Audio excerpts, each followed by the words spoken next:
Bro, my ult is literally to keep a fucking lane pushed. The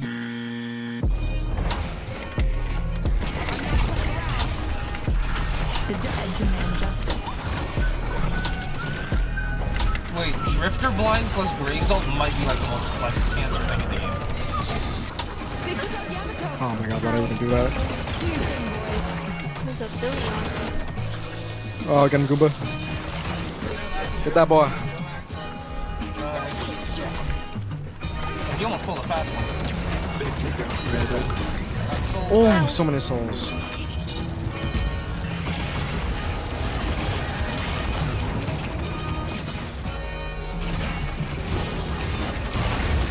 Yeah, Holiday's won.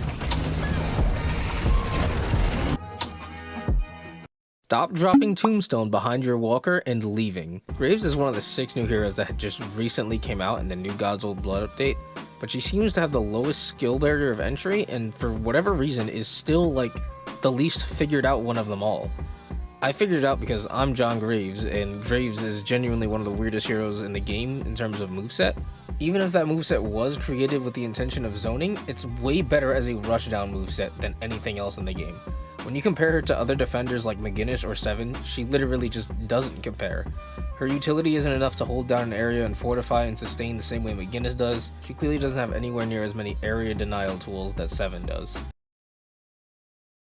The Jar of Dreadheads. You throw a batch of skulls around and they torment the enemies until they either shoot them out or punch them.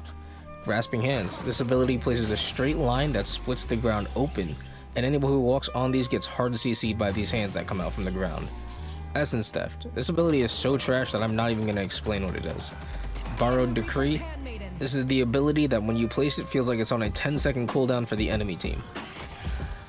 Just to start, it's really commonplace to see Graves on my team or the enemy team, or I'm sure in your games too, just use 3 of their abilities straight up wrong. The most common mistake is seeing Graves players just drop their ult on one lane and walking away. I'll get to that soon though. But to set the record straight, Graves is not a zoner, she is a rushdown hero. Graves is very similar to Victor in the sense that they are area denial, but they're both area denial in the sense that they push you out of spots.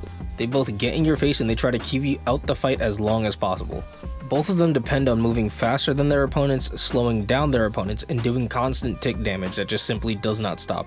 They're super high pressure heroes, one just has to farm the entire game, and the other one pryos minion waves and joining team fights as early as possible. She might not give the immediate impression of being a rushdown character with the 2 stamina and the slowing movement speed when you shoot, but none of your abilities can get damage at range besides the Tombstone, and even then it's still not going to because the enemy's going to shoot it out. Your Dreadheads go ahead and they attack whatever you're currently aiming on, so if you just throw them at a distance, they're really likely to get meleeed out and get no damage. Essence Theft literally only works if you're shooting somebody, and even though your wall can get value at range, it's not exactly ideal to trap somebody and do absolutely nothing about it. Graves simply cannot be a proper zoning hero when she has less gun range than Billy and does less weapon damage than Lash.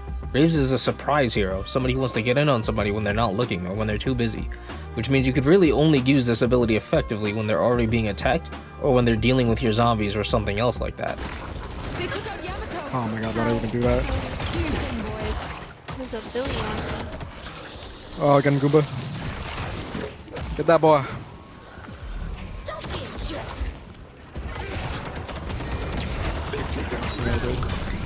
Oh, so many souls. The real way to get value out of these is to use these when an enemy is pressured and pressure them yourself.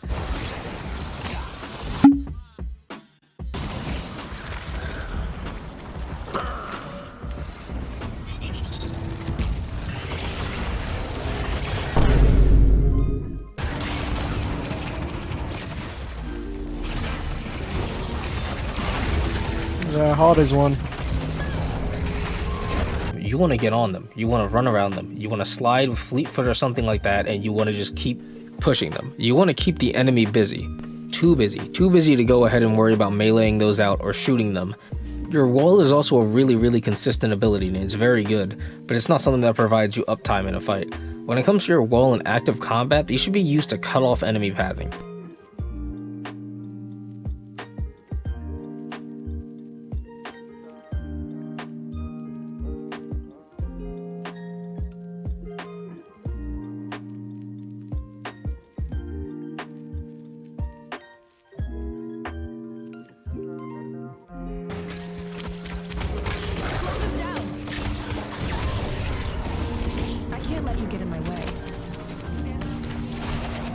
This usually means that you can throw it behind an enemy once you get high pressure on them and they start to run away. Because the number one counter to Graves is simply just to leave her range. Now, Deadlock might be a third-person shooter, but the FOV is nowhere near far enough to see something like the wall behind you when you're trying to escape. Most of the time when you throw the wall behind the enemy player happens to run right into it without even realizing because they're trying to get away while shooting you. Having an enemy be hard CC'd while you can get up close and do as much damage with your gun as possible, and the Dreadheads can do whatever they want, and the zombies now have a much clearer target that can't move and get away from them, is going to take maximum damage. More so than any other situation you could be in fighting Graves, it's always the worst situation to be caught in that wall. Essence Theft and Aggression really need no explanation since it's just a passive to your normal primary fire. Now for the most astronomically misunderstood part of this moveset. The thing that people like to go ahead and drop behind their own base guardians and watch them babysit the wave, which is absolutely useless. Yes, these things will push the wave, but at the same time, an enemy who's just sitting there shooting the wave and clearing it already is gonna keep the wave pushed. It's not like these zombies are gonna push up the wave and then go ahead and take the tower. You're spending a whole ultimate ability on pushing the wave when you get more benefit from shooting them. Not only does killing the waves directly give you souls, but it drops the death essence thingy or whatever you need to charge that one ability. You want to go into the fight with the max charge amount of 1, so why wouldn't you just kill the minions yourself? It's the easiest way to get that ability full, and you can go ahead and push the map and do whatever you need to do, like stealing an enemy's sinners or clearing their boxes when you actually walk up the wave. On the other hand, an enemy who is constantly shooting your zombies and the wave at the same time just gets to kill an extra minion. That minion you're providing him gives him souls. You're just putting a net negative out to your whole team by dropping that thing there and doing nothing with it.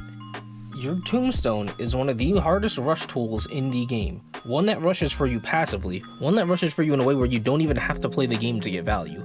It is insane how much damage you can conjure just by putting this up on high ground in the middle of a fight. This is a game where I managed to get 80,000 damage on Graves, and these are the kind of tombstones I was placing.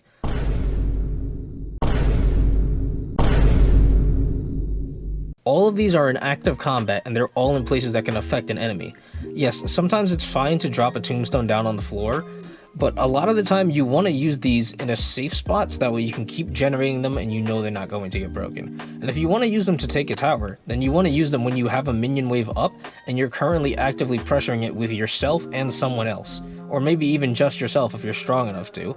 But you don't want to just go ahead and put it somewhere and let the zombies try to do their own thing. These zombies suck, only when they don't have a team to push with them. These zombies can't really do much because they're slow, but when somebody's pushing with them, or the team is pushing with them, the enemy's too busy to shoot them out, just like the Dreadheads, and now all that utility is going to funnel into them, and it's going to start blowing something up. You can summon an entire army, so why would you drop your Tombstone somewhere where it's not getting value in the active team fights? It's like fighting a 6v6 or choosing to fight a 6v6 and a Minecraft zombie spawner with max tick speed. Remember that she's not a zoner. If she wants to do real damage, she needs to get up close and be in the enemy's face. Also, Graves is slow and immobile, so you can't just charge into a fight whenever. You're not Mina, you're not just gonna 2 out. You need to be going at the right time and you need to know your target during a big team fight. You need to have pressure from your team or your tombstone already happening, pick your target, drop the nonchalance, and go crazy.